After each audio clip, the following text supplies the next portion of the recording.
Good afternoon, everybody, and welcome to Creemee Cast here on Vermont Daily Chronicle Television.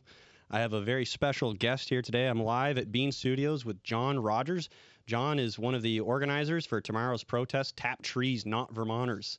That's one of the slogans going around. I've also heard a few different names, and I believe you're part of a group called Downstream. Am I incorrect, John? Al, I'm not really part of any group that would have me. Really, right now we're a pretty loose coalition, and so there are a few organizations and a bunch of individuals, and at this point, I'm just an individual contributing. Okay, well, thank you for that, and thank you so much for coming down here. I know you took a little bit of a trip to come. Means the world to me, and it means the world to all of us at the Vermont Daily Chronicles, so thank you very, very much, and welcome. So anyhow, I just want to start right off the top. What's going on tomorrow? What's going on in Montpelier at the State House? Well, as a few people might have heard, we had a little bit of a rally and press conference a couple weeks ago. And as I said a little earlier, it's a diverse bunch of people and groups, apolitical. I mean, we've got people from socialists all the way to conservatives and everybody in between. And people are just frustrated with the increases in the cost of living that the legislature's implemented in the last couple of years. They've literally added hundreds of millions of dollars to the cost of living in Vermont last year, and they're doing it again this year. And, you know, Tap Trees, Not Vermonters is a pretty catchy line. We really like it. And most of us Vermonters are feeling tapped, like completely tapped. And where is another 20% going to come from when people are already paying exorbitant property taxes, another $100 million in energy cost, and if their silly, unaffordable heat standard goes into play, God knows how many dollars a gallon that's going to add to the cost of heating fuels, and people just, I don't think few of us, well. Let me back up and start over. The majority of us believe in climate change and that we need to do everything we can. Personally, I believe I'm doing and always have done everything I can because I support a large chunk of farm and forest land. Sure. And that sequesters carbon for thousands of Vermonters, yet I get no benefit from it. I get a $22,000 a year property tax bill. I think that's unfair. I think every one of the energy programs that they have produced since they created Efficiency Vermont has been regressive. You take, everybody pays that efficiency charge on their electric bill. Rich people, poor people, businesses, everybody pays it. But if you ride around in the Northeast Kingdom and look at poor people's houses, nobody has heat pumps on the side of their house if they're poor. Nobody is insulating their house through Efficiency Vermont if they're poor, changing out appliances, because for the most part, they don't have the matching money.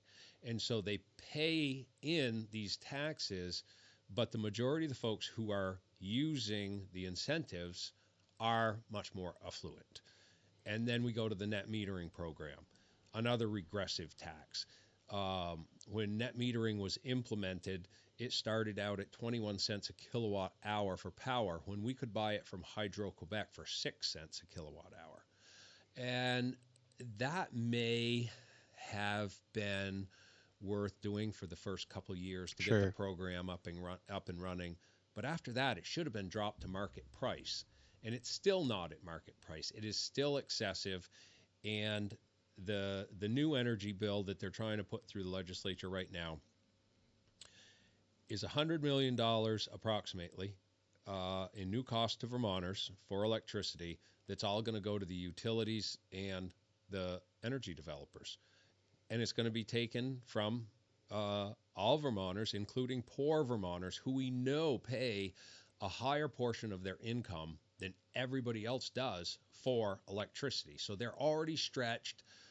They're already paying a higher percentage of their income for electricity, and the legislature is going to add even more. And from my perspective, it isn't nearly as green as they would like all of us to believe. You know, everything around renewable energy has really been greenwashed, and it's disappointing. From my perspective, there's no such thing as a wind farm. It's a industrial wind power plant. There's no such thing as a solar farm. It is a solar power plant. They are anti-farms. When you put up a windmill, you blow off the industrial size, you blow off the top of the mountain, you completely change the environment, and put up these gigantic towers on thousands of yards of concrete, all which have climate change impacts.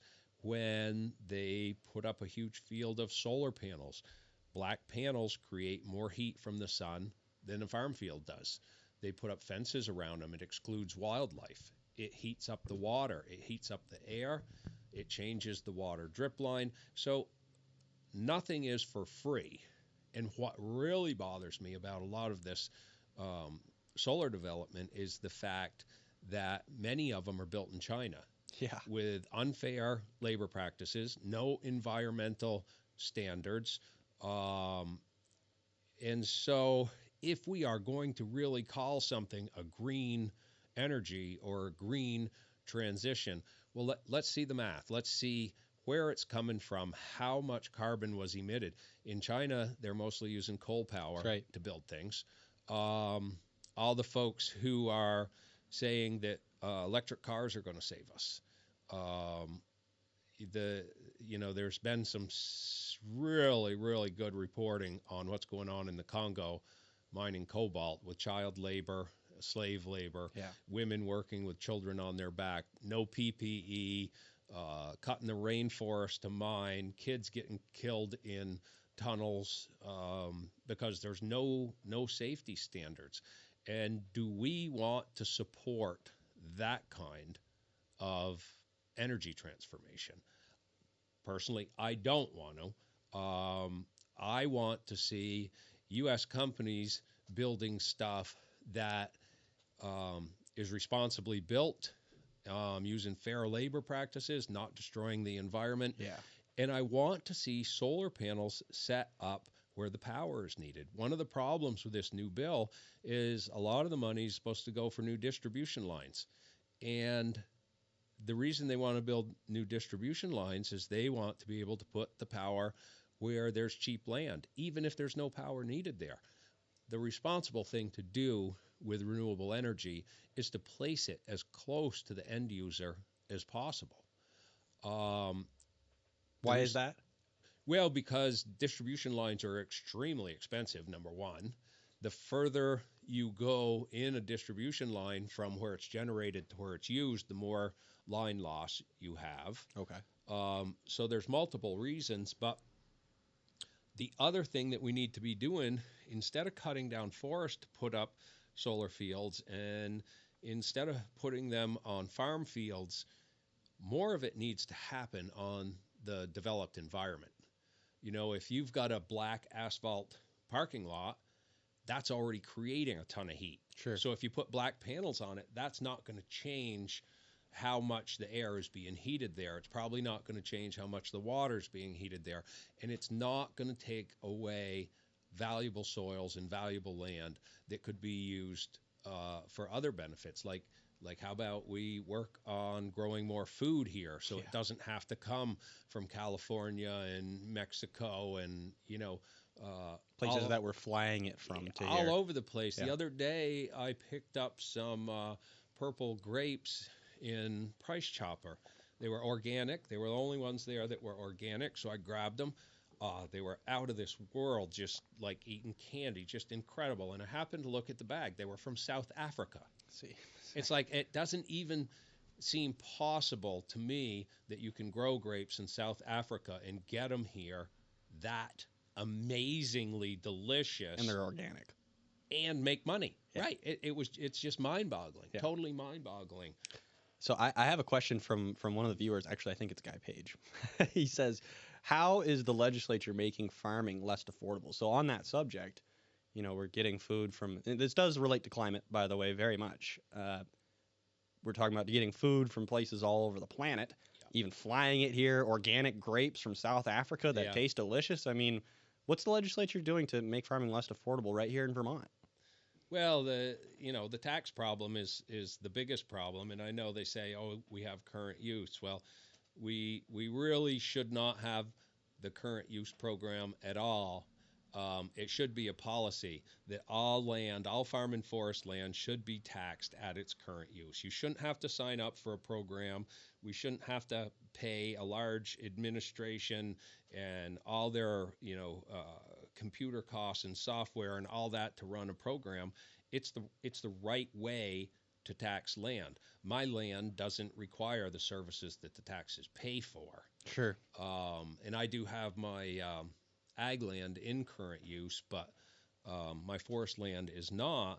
But as I said before, all this farm and forest land is providing benefits for Vermonters. And so I just don't understand why the state should have to have a lien on your property and you have to sign up for a program to be fairly taxed. So taxes is definitely a big thing. But, one of my positions is that probably more the federal government than the state government. But, the decline of the small dairy farm in Vermont really led to a lot of domino effects. Yes, it did. When I was a kid, tons of little farms are practically around every corner where I grew up.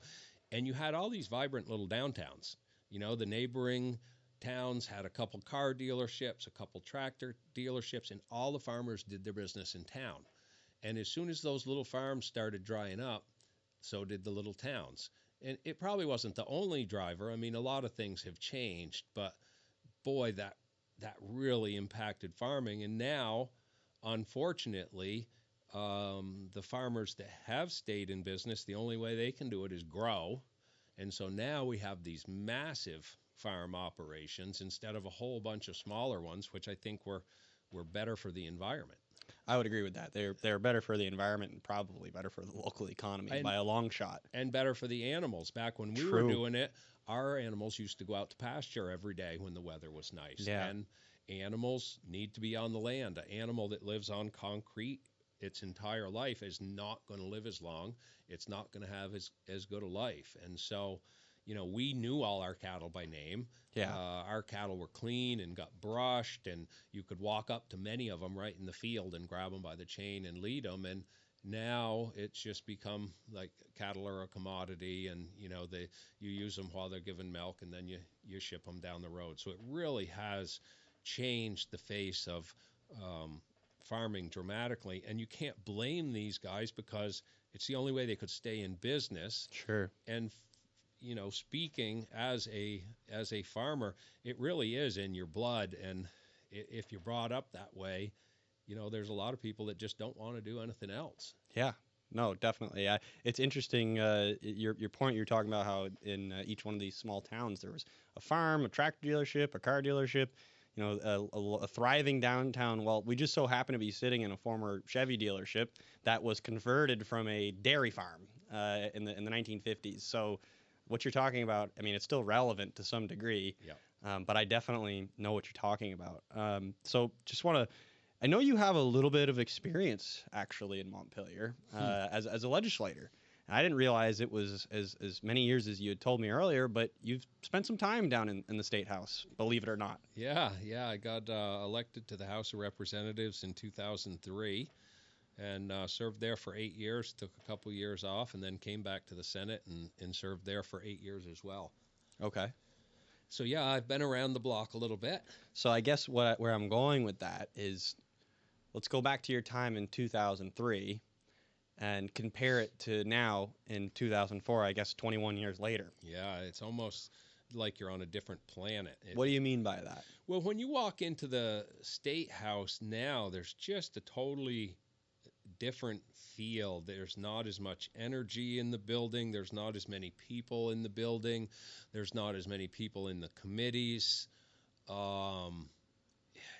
It's just, when I first got there, the building was just filled with energy. There was a lot of people and a lot happening, and committee rooms were packed, and seemed to be less divided by partisanship. It was much more balanced, as far as numbers go, so they had to work together to pass Sure. legislation, which I think compromise legislation always brings us to the best point. I agree. And just, when I talk to a lot of people around the state house, they just they don't seem as happy as they used to be. They just, I don't know. It really feels different to me. And the fact that fewer people sit in committees is not good for democracy. Because back when I was there, when you had an important subject, the room was packed. Yeah. And you could read people's faces, you could read people's body language. You knew who knew about the subject matter and who was playing ya and what was going on, and you could watch who was looking at who and who was passing notes, and people nodding their head yes and people nodding their head no Sure. when people were saying stuff. And that lent a lot to the discussion that is no longer happening. That's what I've been hearing is all the time I hear from people that have been there for a few years, like nobody's even attending committee meetings anymore. Nobody gives a crap. Yeah. And I will say, as somebody like this is my first year spending consistent time in the state house. Uh, I would hate to think that it was always like this in Montpelier, because it is somewhat depressing, and people are definitely, everybody has this like mad, ugly look on their face half the time, and it's just like, wow, like what's going on here? It's like, Yeah, it feels like democracy has left the building. It's like, there's a super majority, and they seem to operate in their own circle with not as many people giving input as used to. yeah, and I can't help but to wonder, how many of these conversations that used to take place in committee, and they were held accountable by those conversations. I mean, how many of these conversations are just not happening in that building at all, and they're taking place elsewhere, and there's deals being made elsewhere, and the public really just has no input and really no clue at all. I mean, I can't help but think that there's a lot of that going on. Yeah, it seems like a lot of the decisions are already made now Yeah, before anything starts moving. that's kind of what I was getting at. It seems like there's Yeah. there's already, they know the direction they're going, and by the end of the session, they pretty much know where they're going to be. Yeah, and the other real disappointing thing for me is on the Fish and Wildlife bill. I know a ton of people called in and asked to testify and were Yeah. not allowed to. And I don't believe by the rules of the legislature that is acceptable or legal. People are supposed to be afforded the right to speak up on anything moving through that building. It is supposed to be the people's house. That's right. And they clearly shut down testimony and shut down debate on that Fish and Wildlife bill. And I was very sad and somewhat upset to hear that. Well, talk to us a little bit about that. I guess maybe, and myself included. How does that work in terms of giving testimony? Who decides whether or not somebody gets to speak in committee or not? Well, it's ultimately the chair's decision, but Okay. generally speaking, in the past, if somebody called the committee assistant and wanted to speak on an issue, they would figure out a time and schedule a time for testimony, and they could come in and give testimony. And that's the way it's supposed to work. It is the people's house. It's supposed to be open government, and people who want to testify on an issue should be allowed to. Absolutely. So this is not coming from me. This question, it's coming from Guy, because he probably knows a little bit more about you than I do. But he wrote, even as a senator, you are sometimes an outsider in your committees. Is that true? And why was that? Would you agree with that characterization? Yeah, I felt like an outsider quite a lot because my job was to represent the people who voted for me, my constituents, the people from my area. And what some of them expected is for you to follow leadership. Sure. And that's what's happening in the building now. Mm. Leadership is ruling with an iron fist. So I was a bit of an outlier and a bit of an outsider. And quite frankly, that actually led to a fair amount of what I felt was discrimination by some of the people in the building. So yeah, but I never let that bother me. I put my head down and I went to work and I worked with whoever I had to do the right thing for my constituents and Vermonters. And that's really what's led me back here is that when I looked at what was happening in the building, and there was no one standing up making valid arguments against the things that were happening, and there was no one with any plan on how to stop some of these things from going forward that regular Vermonters can't afford. Yeah.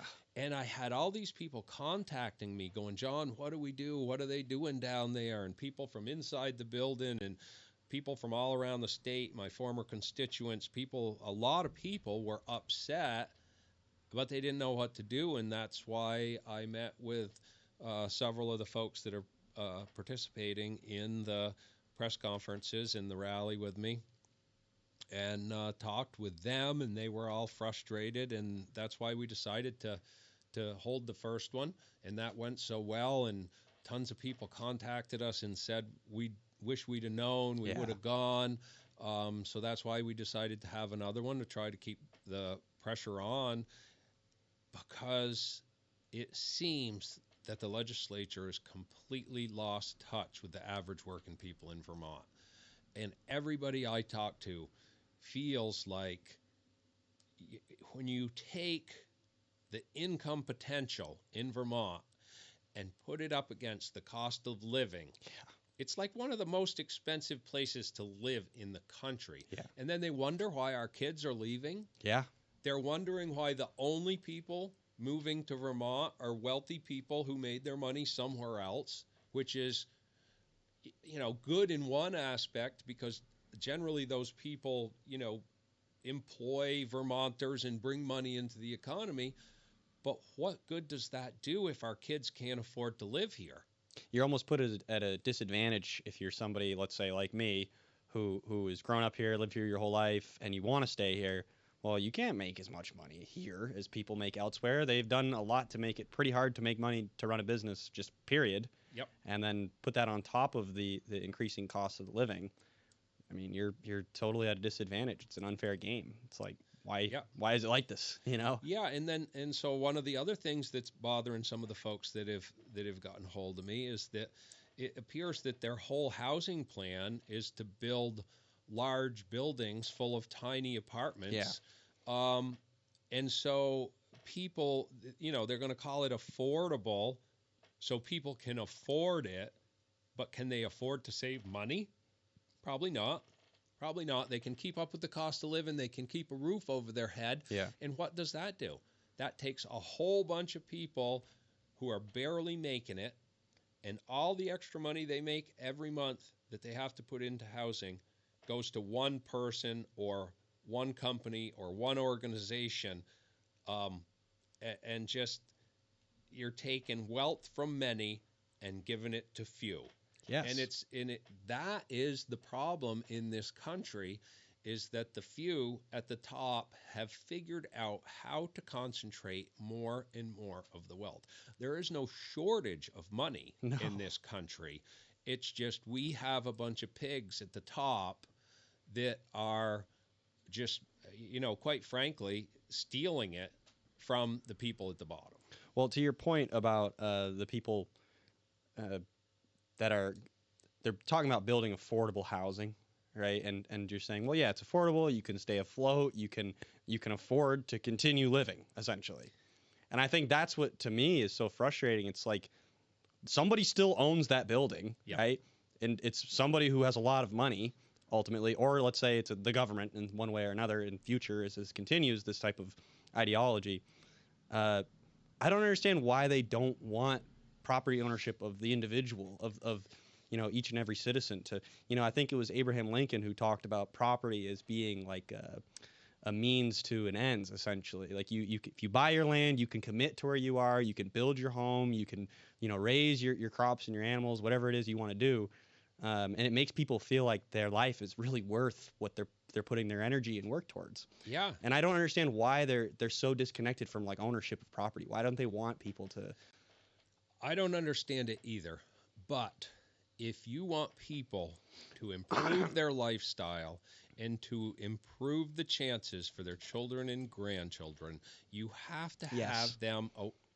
They have to have a way to build wealth. Home ownership is a way to build equity and wealth, which will turn into intergenerational wealth. And without that, people are just, I mean, they're working like dogs and they're handing all their money over to some business or business owner, and they never have a chance to build that wealth and equity and have a sense of place. But the other thing is that most of these big housing developments are in cities and villages with no connection to nature. And the young people in my area want to have a small piece of land and a small house so that they can have a garden, maybe raise a few animals, be self sufficient, Yeah. be connected to nature. They don't want to live on pavement. I mean, why would you come to Vermont if you wanted to live in a city? And I know a lot of people like living in the city, and God bless them. Yeah, They that's can not me. they can have it. No, I couldn't live there. I'd feel like I was in a cage. I couldn't do it. I like to visit, but I don't want to live there. Yeah. Well, to your point too about just land ownership and building wealth and building generational wealth, it seems to me that people are not being taught that that's a good thing to do. Like that concept of building wealth and building a generation, the next generation of your own family. Like we're almost being programmed to think the opposite. Like that's wrong almost, or it's not a good thing, and that having wealth is evil, and it's we're so like the way we're teaching kids especially to think about this is just so wrong in my opinion, and there's nobody out there advocating for anything different, at least from what I see. I mean, Yeah. maybe you see differently, but it's so strange to me. Well, and with the cost increase in the cost of living in Vermont, you don't only have to think about the cost of buying your house. Once you buy it, can you maintain it? Can you Yeah, keep up with the taxes? exactly. And it's just gotten so expensive that a lot of people in this area are just being priced right out. And COVID exacerbated the problem because so many people wanted to get out of the city when COVID That's hit. right. And Don't blame them. me either. And they had the cash Yeah, to come up here, and so housing prices skyrocketed. At the same time, building materials skyrocketed. that's right. So it has just become pretty unaffordable for most young people and a lot of older people to have a house. One of my friends is 38 and she still has student loans, and that's what she said. It's like a house payment or a car payment just Yeah, to get our student loans paid down, and then she's renting, yeah. and so between those two payments, she's got nothing left to put aside. I know exactly what she's talking about to Yeah. some degree. It's definitely it's a frustrating situation, but man, maybe we can do something about it. And to your point too about people in property ownership, as a young person, not a lot of young people realize that you have to pay taxes on your property for the rest of your life Yeah. if you buy a piece of land. Yeah. And that just, I don't know, to me, and I think a lot of other young people, when you figure that out, I've known this for a while, but I used to not. And when I found out, I was like, man, that's the biggest scam. It is a scam. I thought I owned it. I got to continue to pay somebody just to maintain ownership. What the Yeah. hell? Yeah. It's a tough pill to swallow for sure. So I have a few more questions here. I don't know what you have for time, but we can go on as long as we All want. right. There's Yeah. no, No, there's, I'm happy. I made the trip. I'm happy to Okay. have a conversation. I love it. That's awesome. So, what are you most concerned about now in the state of Vermont? I know you've talked about a lot of stuff. I'm sure you've already touched on what you're most concerned about. Um, but what would you say right now you are most concerned with? Well, it's just to generalize it. It's the cost of living. It's the combination of all the various bills that the legislature has forwarded in the last couple of years. They passed whatever they called it, their clean heat standard, affordable heat, whatever it is. It's all these gimmick names. Yes, of course. that's going to add a huge amount of cost to Vermonters. Um, the energy bill, which there's absolutely no reason for electricity cost to go up like they're going to if that bill passes. Was it Um, 7%? and there's no, from my perspective, there is no big climate change solution happening there.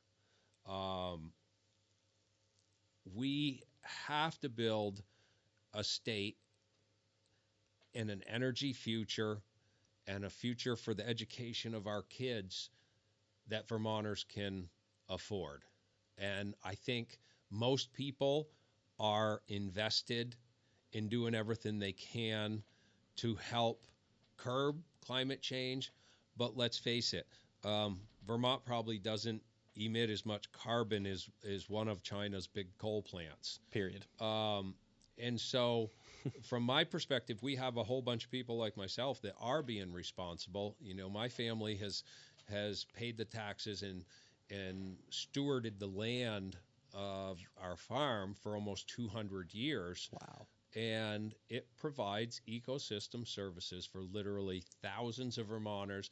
I leave areas of grassland for the grassland birds like bobolinks, which are either rare or endangered, and we have bobolinks. We have a thriving group of bobolinks. I have barn swallows. I made a special window in my barn so that the barn swallows can still fly in and nest in my barn. We have tree swallows, several kinds of raptors. I have large flocks of snowbirds that come in the winter. I literally set aside between 30 and 40 acres of unmowed grassland and wildlife food plots that I put in every year for the wildlife, the birds, the pollinators. We put several different seed mixes in. We have tons of pollinators, butterflies, and bumblebees. So I'm doing all the right things. I have my whole life. When my wife and I were in our 20s, we bought 110 acres, and we built our own house because I personally didn't think I was ever going to be able to afford to get back on the family farm, which in 2019 I did pull it off. But um, unlike a lot of my friends, we wanted to live there. And tons of my friends bought their first piece of land about the same time, and they built a house and they sold it, or they built a house and they subdivided it and they sold it, and they built another house and they subdivided it and they sold it, and then they made enough money to go buy another piece of land, and they did the same thing over and over again. All of those guys have more money than I do, Sure. but my conscience wouldn't let me do that. I bought a 110-acre spectacular piece of land, and I could not justify, even for money, chopping it up into pieces just for profit. Yeah. And destroying the environment. And so, you know, we finally got that paid off just about time that we bought the farm, and we're probably going to have to sell it this year. The farm. No, we're keeping the farm, but we've been, and there again, we're going back to rents. We've got a nice young couple in there, and they've rented for a little over a year, but they can't afford to buy it, Yeah. and we can't afford to keep it. Yeah. They would love to stay there. They both work fairly close by, and it's an affordable rent for them, and it's a beautiful place to live. But just because of the cost of the mortgage on the farm, and then when you do the math at the end of the rent, after you pay your $7,000 in property taxes and your electric bill and your insurance bill and your heating bill, and there's not much left, No. right? And so we decided that instead of paying all the interest on the farm note, that we've worked. I've worked 7 days a week much of my life, but since we bought the farm in 2019, I've worked 7 days a week with hardly a day off. And this year was the first year my wife made me take a vacation, and it actually felt pretty good to go to Florida and put your toes in the sand and jump in the ocean every day. So I might let her make me do it again. But we've worked very hard to be able to afford to stay there, and you know, I'm not getting any younger. I can't keep working 7 days a week, and No. so we gotta cut something loose, pay some stuff off, pull ththings a little tighter so that we can hopefully start slowing down a little bit. No, definitely. Well, it looks like we have a visitor. Now, you don't come in here, but you can deliver the signs for tomorrow's rally. Yeah, you can leave them anywhere. No, you can't. We were actually live on a podcast right now, but you showed up at a good time. He's delivering the signs for tomorrow, the tap trees, not Vermonters. I'm sorry, Clark. I'm going to have to talk to you some other time. You set them on the safe. That sounds good. Yeah, I'm doing great. Good to see you, too. Take it easy. Didn't expect to have that happen. Well, I kind of did expect to have that happen. But I feel bad I can't say hello. But we're in the middle of a show right now. Sorry, Clark. I'm sorry. Where were we? Just basically talking about how hard it is to keep and maintain property, and that's, I don't know if you noticed at the last rally, but one of the things that really stood out to me is during my speech, somebody in the back yelled out, "How about a vacation?" And, like I said, my wife claims it's been 20 years since I took a vacation. I didn't think it had been that long, but she's probably right. But think of the thousands of Vermonters who've never had enough money to take their family on a vacation. Yeah. Their kids have never got to see the ocean in Florida, or the Grand Canyon, or the Mississippi River, or the Liberty Bell, or Washington, D.C., And those are important things to do with your kids. I know, even though we didn't have much money when my kids were little, we took the family car and we headed out a few times. And, you can do it fairly cheap on a budget, and that's right. Travel around and show the kids some different stuff. It's as educational as any school class you could hope for. But that's what's killing me, is I see how hard so many of these Vermonters work, and at the end of the day, there's just not enough money. Yeah. And then I see what they're doing in Montpelier, and I just have to wonder if all these folks that are voting for these big increases in the cost of living,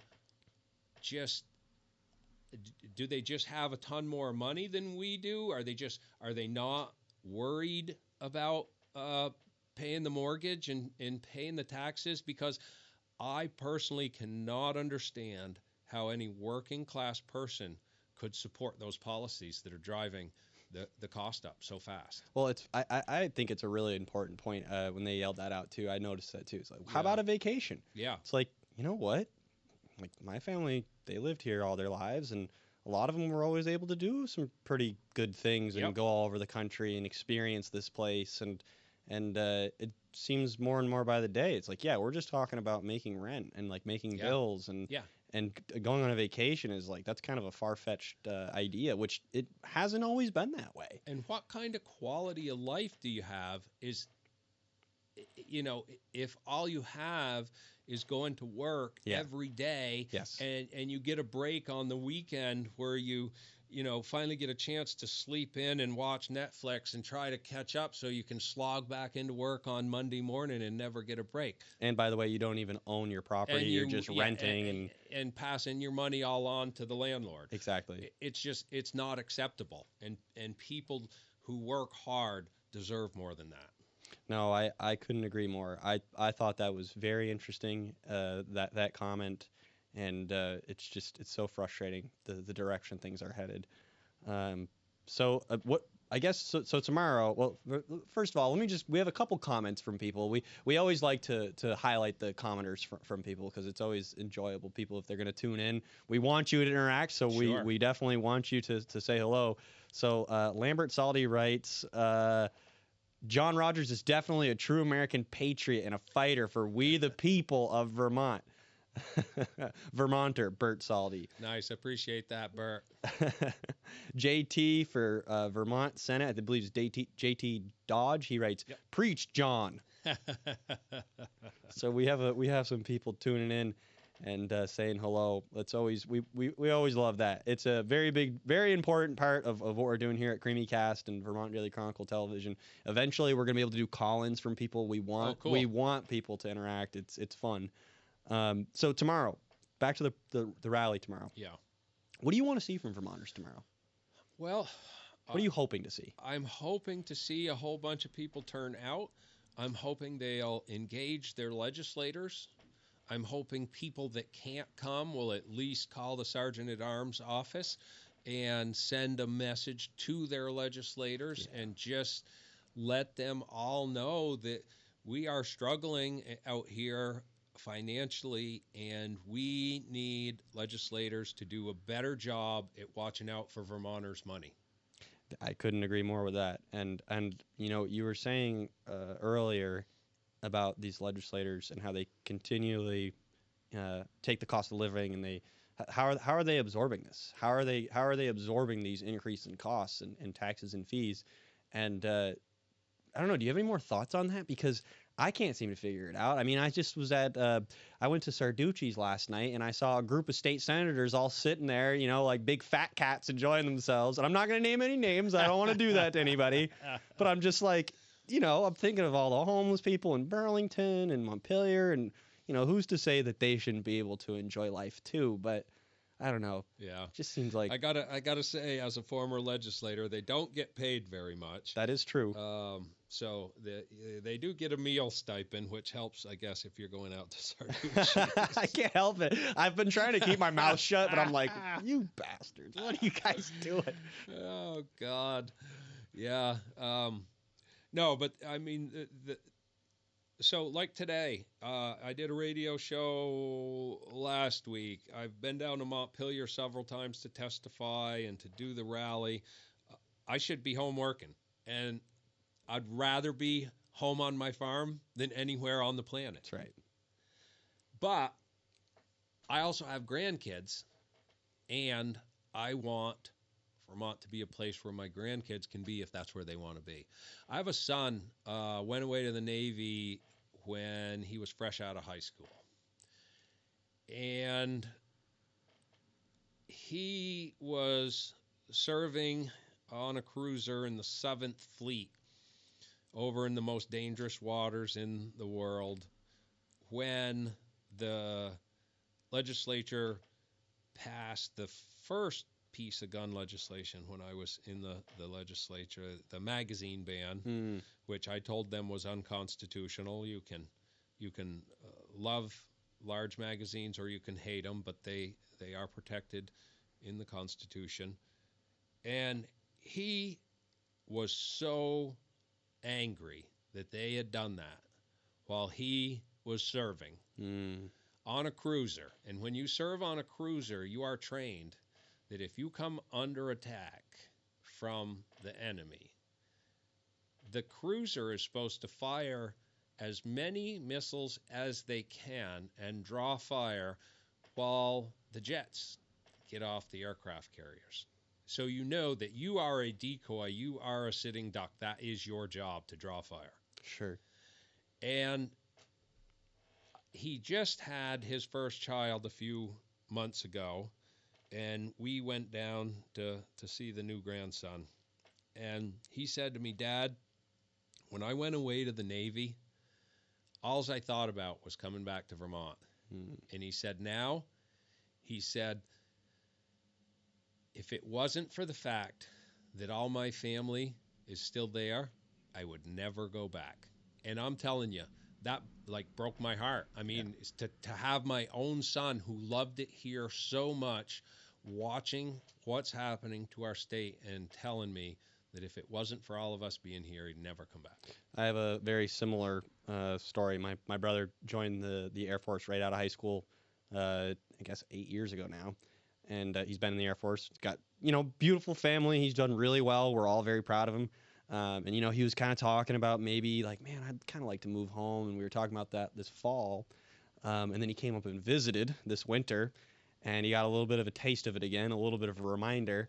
And he said, "Yeah, I'm not going to do that. I kind of like my life down here in Florida. Yeah. It's pretty nice." Yeah. And, not to knock what you're doing, Paul, but I see the challenges that you're going to face in the next, for the rest of your life, if I choose to stay here, which I would like to. Yeah.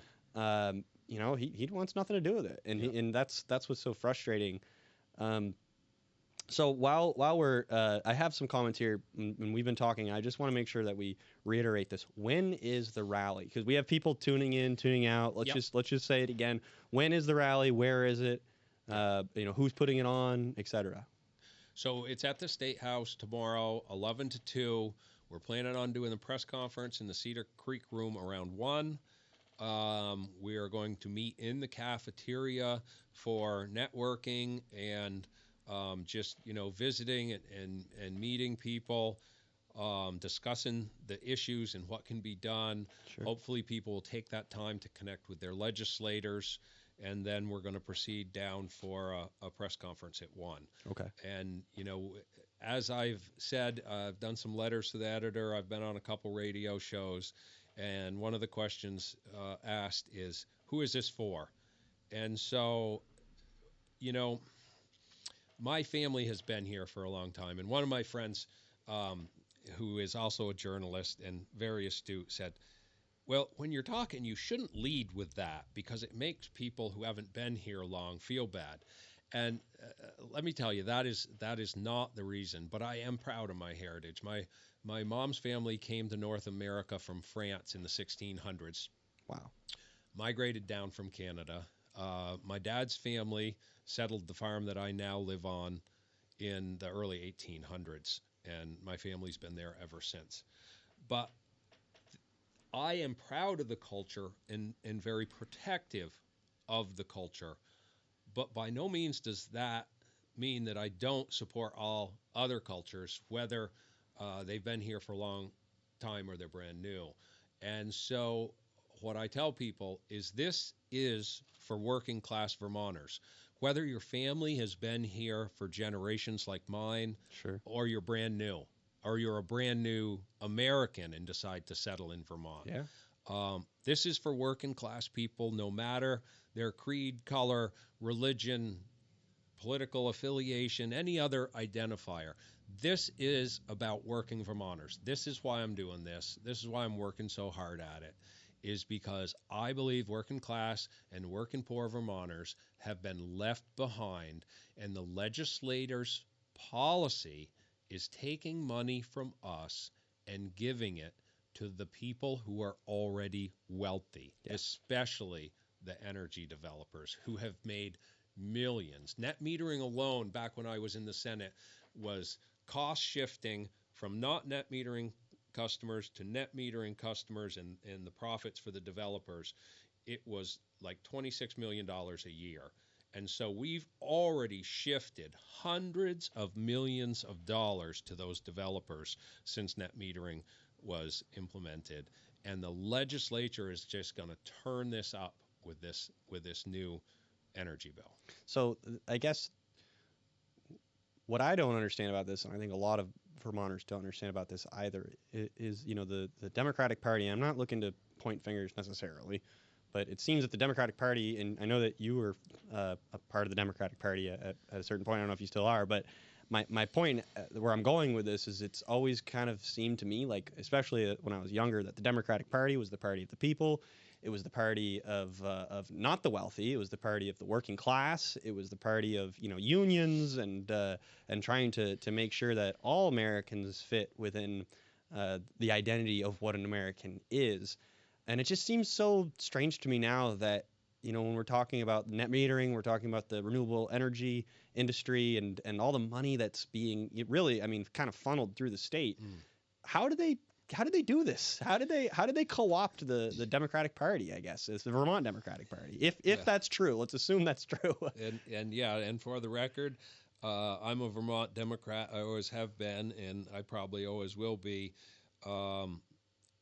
The way I look at it, our Democratic legislature is just as biased as the Texas legislature. Sure.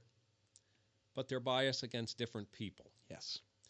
And as far as the big money, there's no difference between what the Republicans and the Democrats do. It is just different in who benefits from their policies. And big money has taken over government. We've seen it nationally. We've seen it in Washington, D.C., where big money has run that government longer than you've been alive. Yeah. For most of my life, money has just slowly taken over this country, and it's taken over the state. If you look around that state house, there's lobbyists in Vermont that make over $500,000 a year. There are lobbyists working in that state house that make hundreds of thousands of dollars a year, far more than the average Vermonter makes. And they represent people who have enough money to hire them. Sure. And that is part of the problem. And believe me, I have a lot of friends that lobby, a lot of people that I like and I trust. But the fact is, the legislature doesn't hear or listen to regular Vermonters. They listen to the lobbyists because they're in the building every day. They're professionals. They're bending their ear.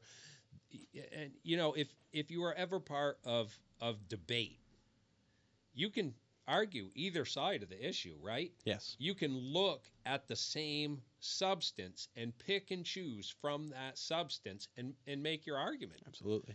And so if that is pounded into you over and over by people who you've had a relationship with for years, a lot of the same lobbyists have been there for a long time, as have the legislators, then all of a sudden your opinions just get skewed. And I think that's what's happened. I think they have truly lost touch with their constituents. The working class Vermonters just don't seem to have a say in that building at all anymore. Yeah, that was one of the things that Guy mentioned to me this year when I first went into the building.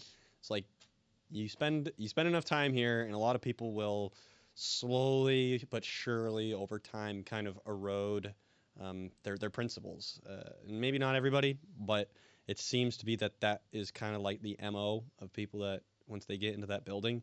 I don't know. It's interesting because I've said this before, but it's like, I don't know. A lot of people run on certain policies when they're campaigning. They say like, we're gonna build housing as an example. We're gonna build housing in Montpelier. That was everybody in 2022. We are champions of housing. And then for whatever reason they get into Montpelier and they get into session and they start to meet people, and then they start to play the game, and which I hate that phrase, by the way, the game, and they play in the game, and they're jockeying around with different lobbyists and the big players, and then they think that they really have this like institutional knowledge and that all the constituents, they don't really know what they're talking about, and that seems to be that seems to be like where it ends up. So what are you going to say on that? Well, bingo. And that was one of the things, I mentioned earlier that I dealt with a fair amount of discrimination in that building. And, there's a whole bunch of people that have a whole lot more education than I do. And they have a lot more education than a lot of the people who are in their district. And I think there's some arrogance. Could be. And I think there's some people who discount people who they don't think are, smart enough. Cognitive dissonance. You are so entrenched in what you believe that you can't possibly believe that the other person could be right because that's not what you think. Yeah. And that's what happens. I'll give you a prime example. So our state representative came to our town meeting. And so I had question time, and I stood up and I said, it seems to me like the legislature spending money by like a bunch of drunken sailors. And I said, a whole bunch of working folks just believe it's completely unaffordable here, and you guys are driving the cost up. So what are you doing about that? And she says, I'm very concerned with affordability. She voted for the new fuel tax. She voted for the new energy bill. She's supported all the things that are driving the cost of living up.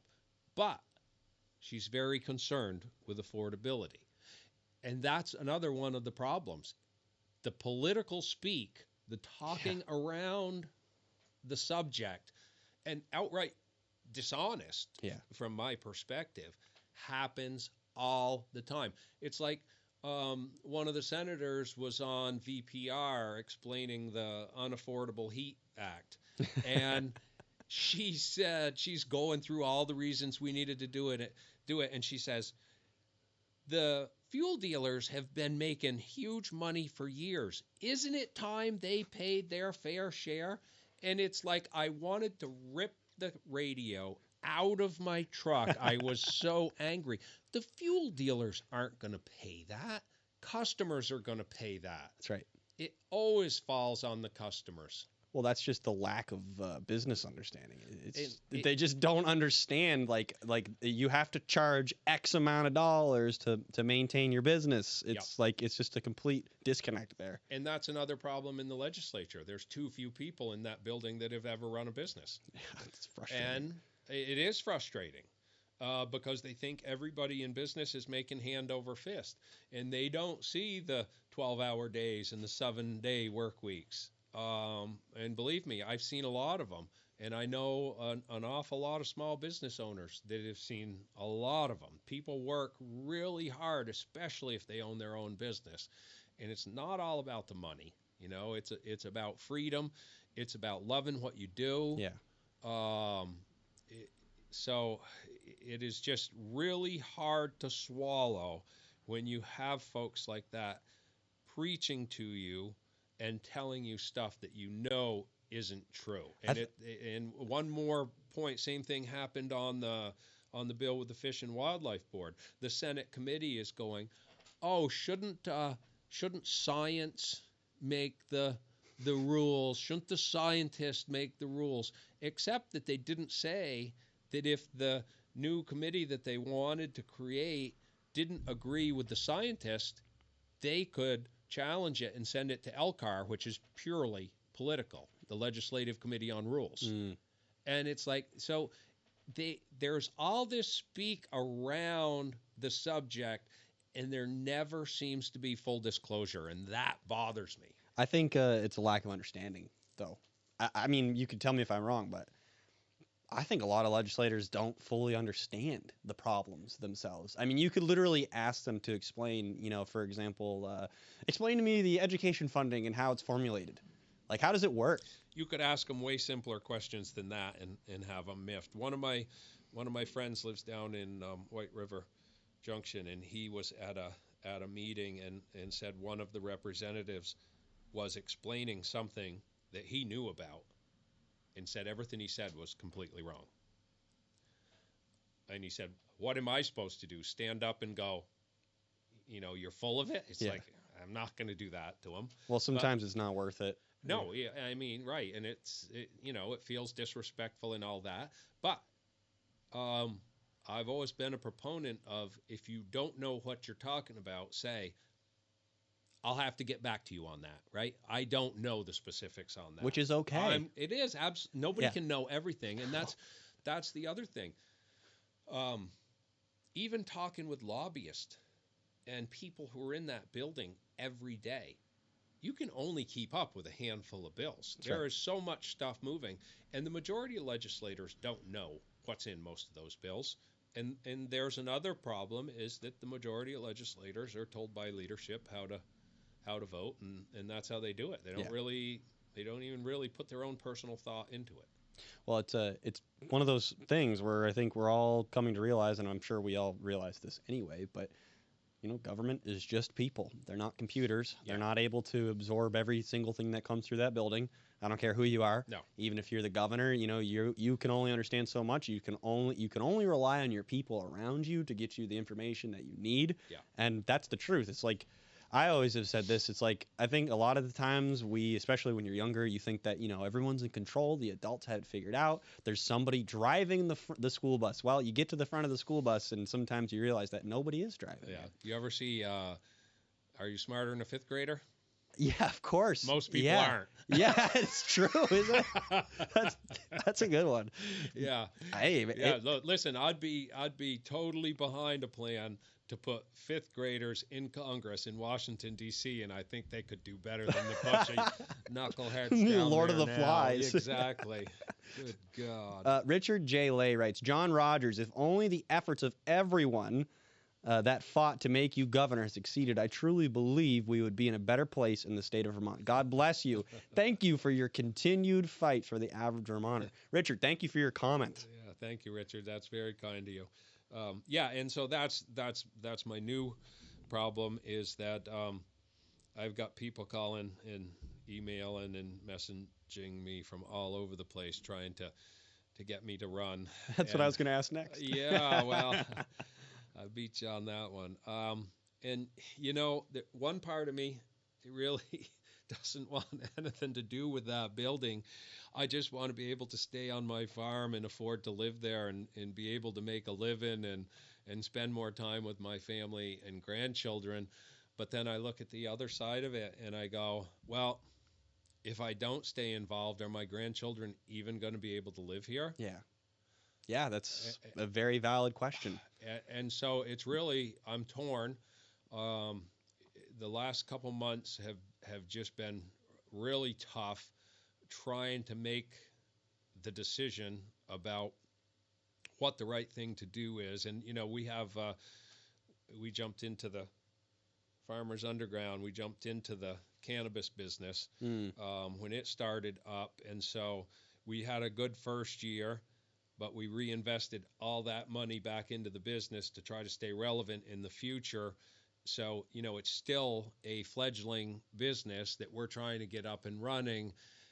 That on top of the farm, on top of the construction business, on top of the fact that I just went and saw the orthopedic surgeon yesterday. And oh, no. Within the next month or two, I have to have my rotator cuff and bicep repaired, which is going to make me the one-arm bandit for the rest of the summer. No. I'm going, how am I going to pull all this off? Yeah, I hear you. And so it's tough. And that's another problem is that there's a whole bunch of folks out there in the legislature that have money. Yes. And that don't have to work. And that is a problem. That legislature should be a cross-section of Vermonters. There should be men and women and people of all colors and ethnic backgrounds and different age groups, and some rich, some poor. There need to be tradespeople and doctors and nurses and lawyers and every other, you name it. The bigger the cross section, the better it's going to be.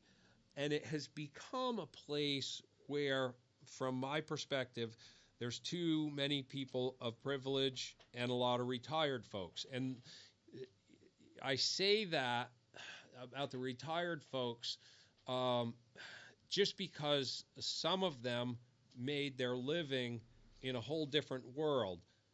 But that said, some of the older folks have just incredible institutional knowledge and are just outstanding legislators. But we really need a cross-section of the population of Vermont. And working class people today are underrepresented in that building. When I first got there were more tradespeople, more farmers, more people that worked with their hands. Yeah. And I think that is lacking in the building now. Yeah, I would agree with you on that. And to your point of where do you find the balance of putting your time in and spending time in Montpelier, which it really isn't that great there, I'm not gonna. I remember thinking, like, coming out of college, like, man, I want to be in Montpelier. It's gonna be awesome. Well, it's kind of a shit show. But the point I'm trying to make, is, once again, the rally tomorrow. If you're not the type of person who attends rallies or you don't go to protests and that's just not your thing, well, it's going to be worth your time to come to this one tomorrow. And if I could ask anyone to ever go to anything, any political event, especially people that know me, I was begging people when I ran for office in 2022 to do stuff. Okay, fine, you didn't do stuff then. But this one, this one is really a big one. Tomorrow at 10 to 2 p.m. at the Vermont State House in the cafeteria.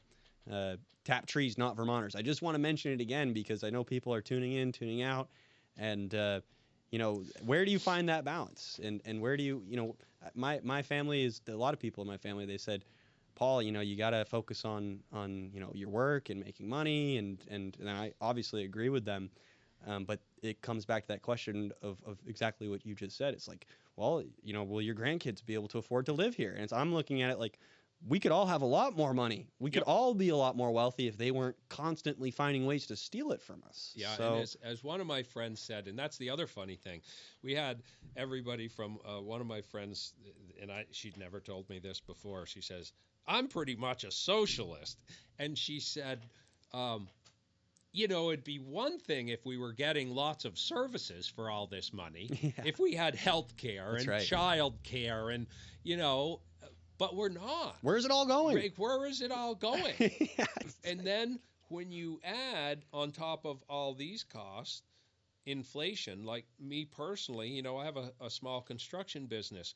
Um, the track pads for my 18,000-pound excavator, they're steel plates covered with rubber, 4 bolt holes.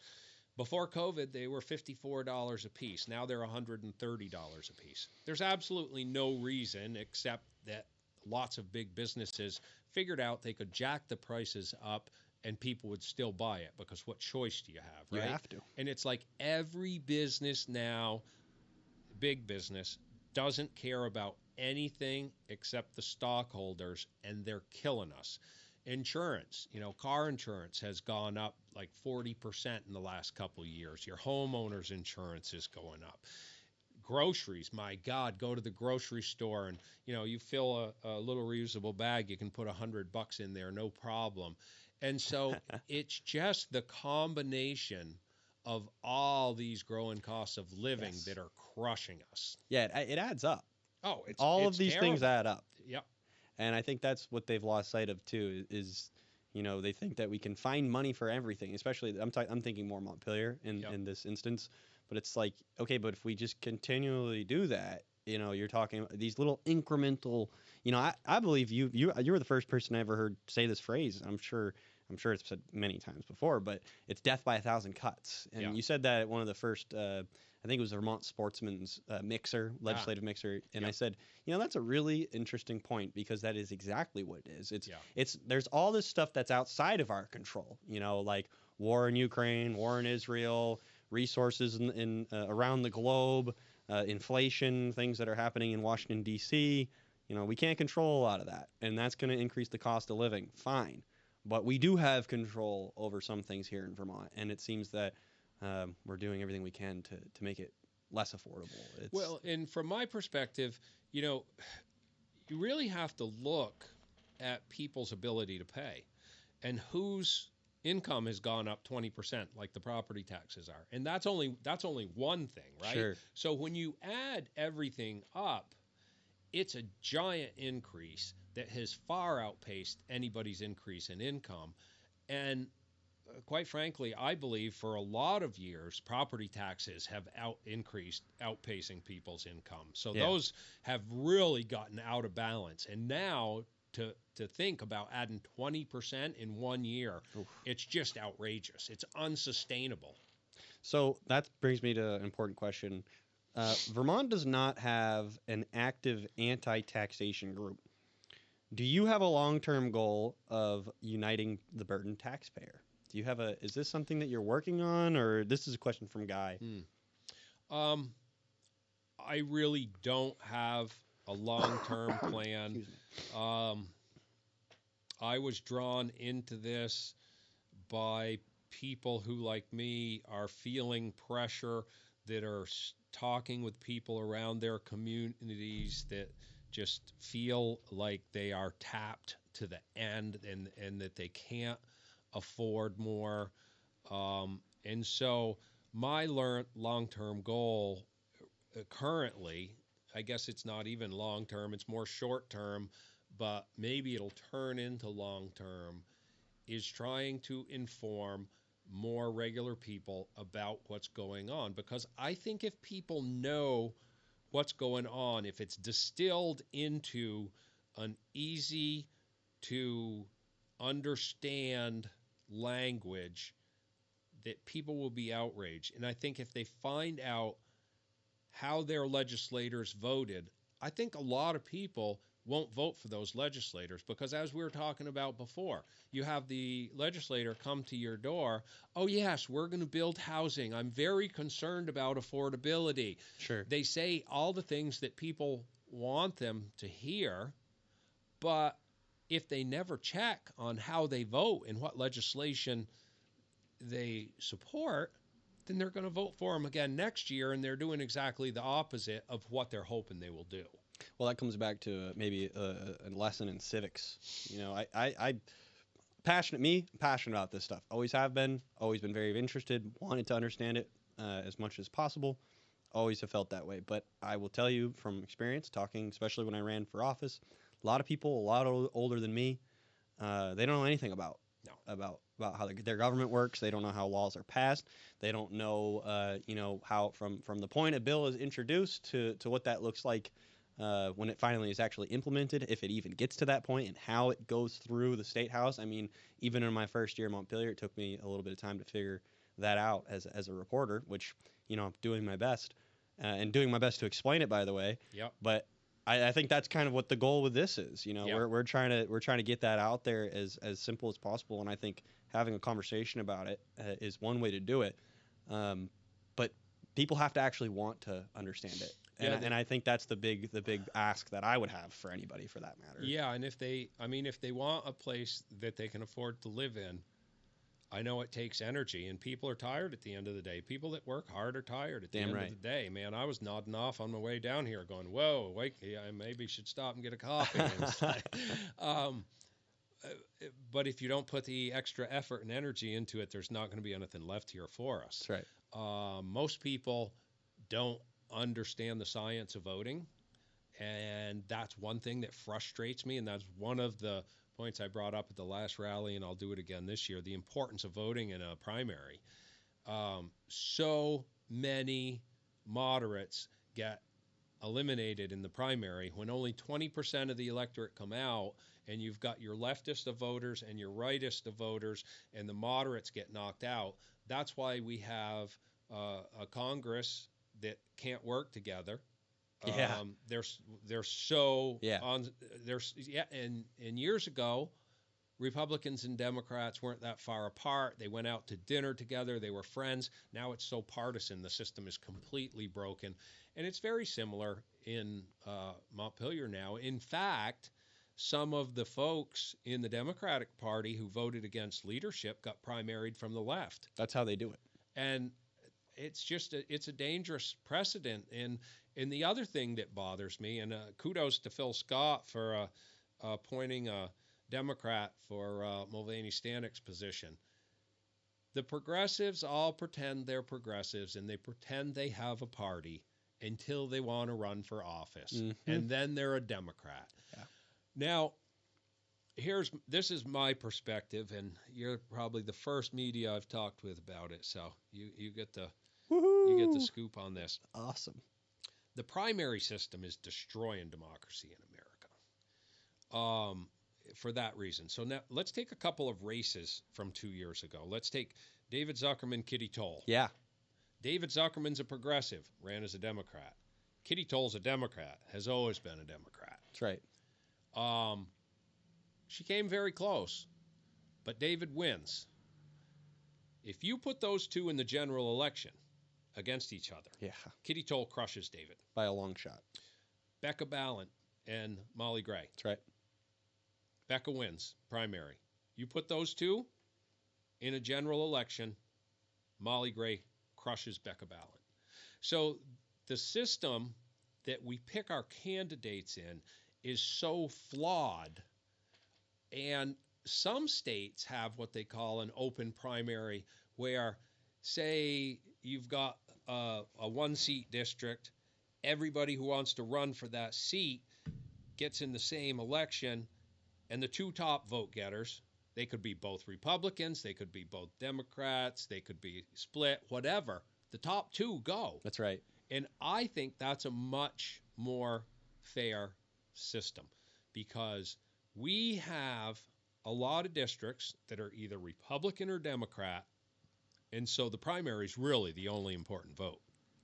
Well, it's funny that you say that, because that was kind of what I was taught as I was heading into my primary, but thankfully I didn't have anybody going against me in the Republican end of the 2022 election. But I remember talking with one of my close friends during that time and saying, primary, get out there, man. You got to go vote for me. Come on. And he's like, Psh, who gives a crap about the primary? That's for you guys. That's for all you political heads. We don't want anything to do with that. The public. It's like, well, kind of like all this talk about the polarization and the reason.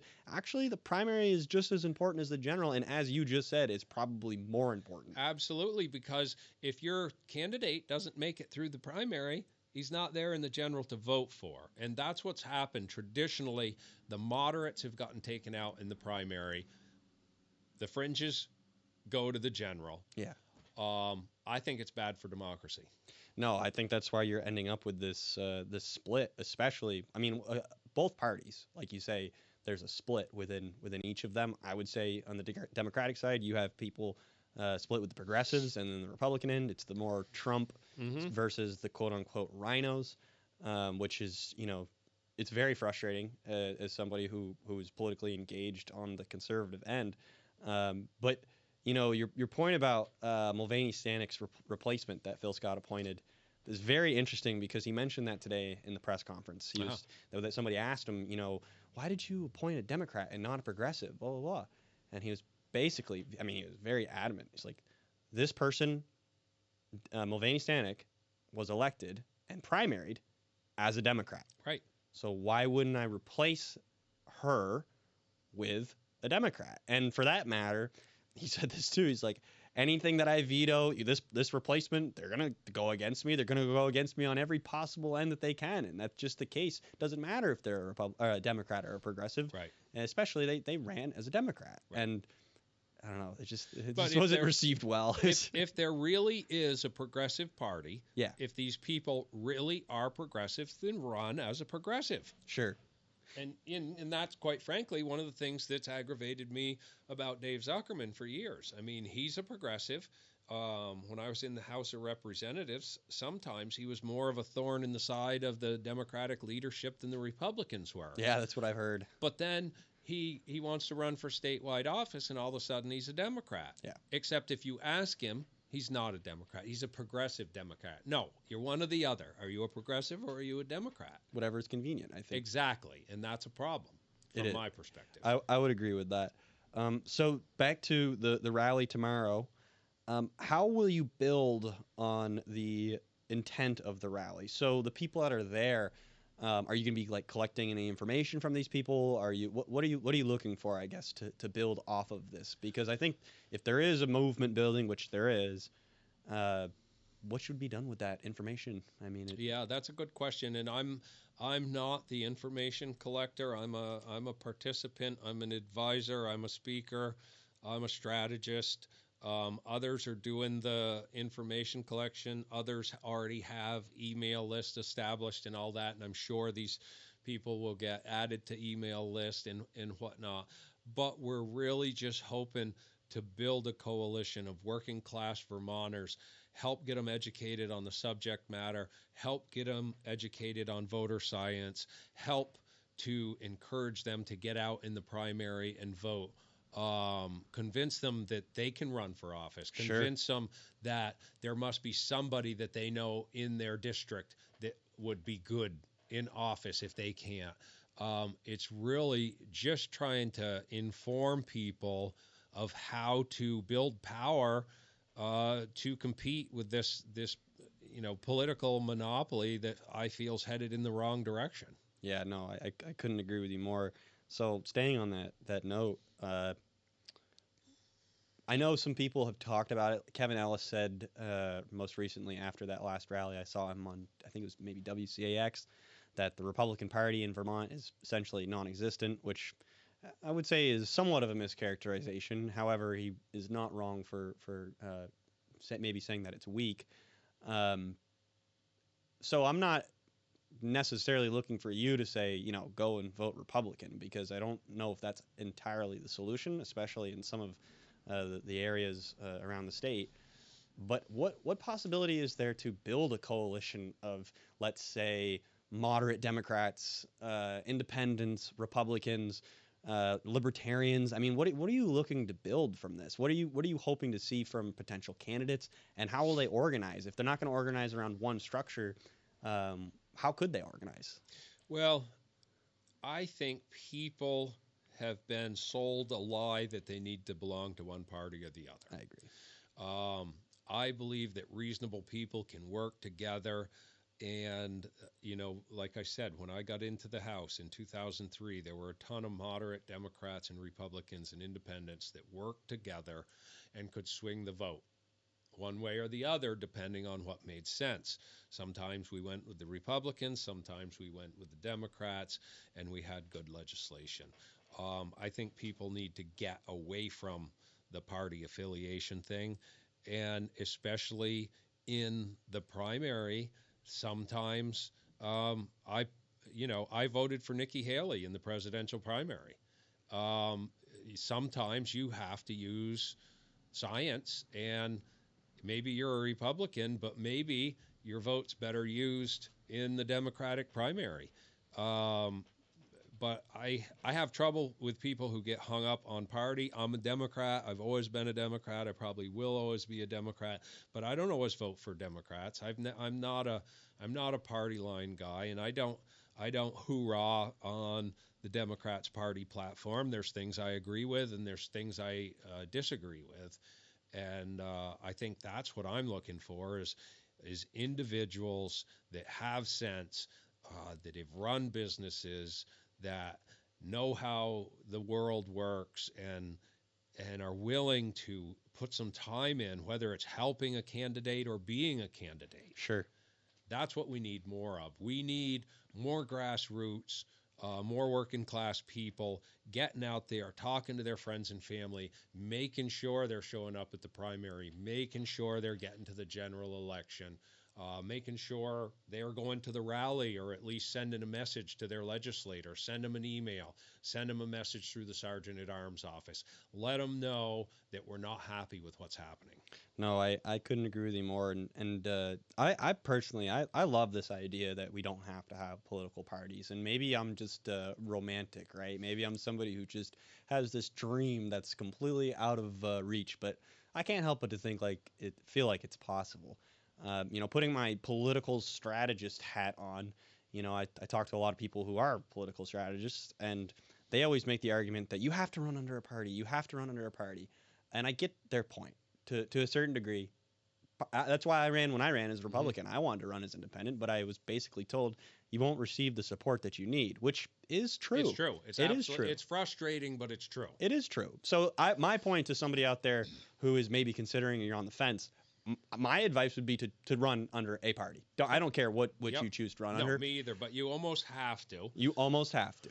And I learned that in my last Senate election. It was during COVID, so instead of running my paperwork up to the county clerk, I dropped it in the mail, and it got there a day late, so I didn't get on the Democratic ballot. Okay. So I ran as an independent, and after analyzing the numbers, um, after the election, it looked to me, I ran as an independent, and it looked to me like there were between 2,000 and 2,500 people in a two-seat Senate district who voted for the R and voted for the D.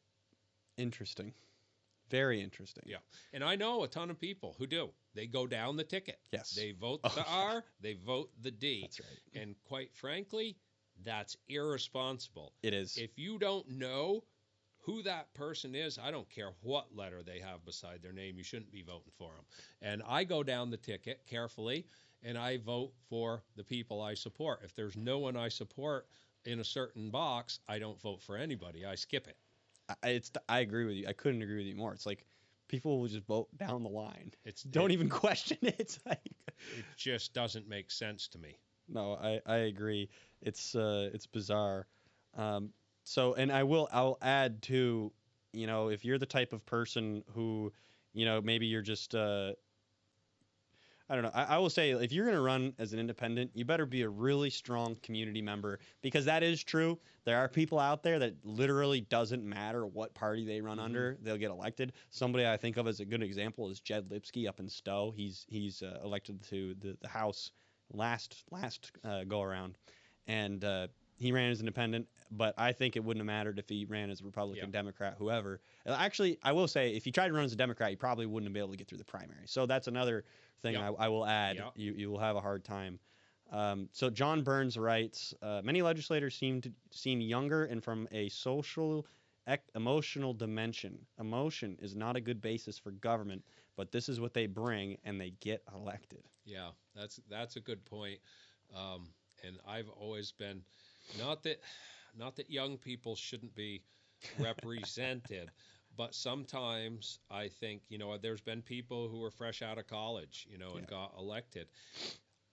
And you may have a lot of education, but life teaches you a lot. And that's why I say, personally, I wish there were more people who ran small businesses, Yeah. because running a small business teaches you a lot about life. And so when you're fresh out of college and you get elected, you may have a lot of education, but you don't have much life experience. No. And I'll take life experience over classroom experience any day of the week. Yeah, I say this a lot. I mean, I ran for office 2022. I was fresh out of college. Not that year, but the year before. And I am so thankful that I did not get elected.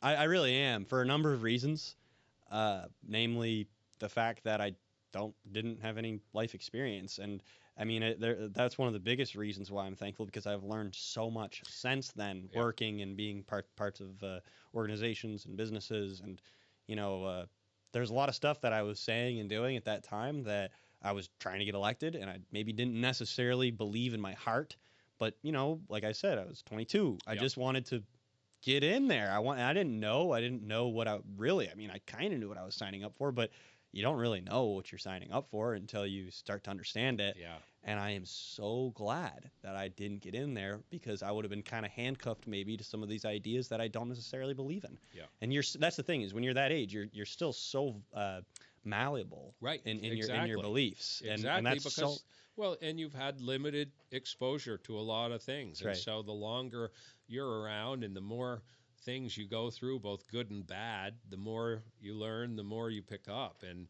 I was in my 30s when I first got elected. And believe me, um, I learned a lot since then, Sure. both inside the building and outside the building. That's right. Yeah, one of my mentors, if you will, they said that to me recently. It's like you don't stop learning no matter how old you get. You literally You better so that as not. soon as you think you're done, Yeah. as soon as you think you're done is pretty much the day that you die. You might as well You die. might as well. Right. Yeah, and Right. and I think that's something I take to heart because I'm like, okay, man, I didn't get elected that time. Thank goodness I did not, and I'll be better for it Yep. if I ever decide to again, or I'll just be better for it and everything else that I'm working on. I mean, Yeah. you just got to learn every day. So we've been going for about an hour and 30 minutes. I keep going, but maybe we should get close to wrapping up soon. We have one question from Rob Williams, who is he's a he's an avid watcher of VDC TV. He writes, John, any thoughts about Vermont independence / decentralism? Decentralism. So like decentralizing the state government, I guess, as opposed to the federal government.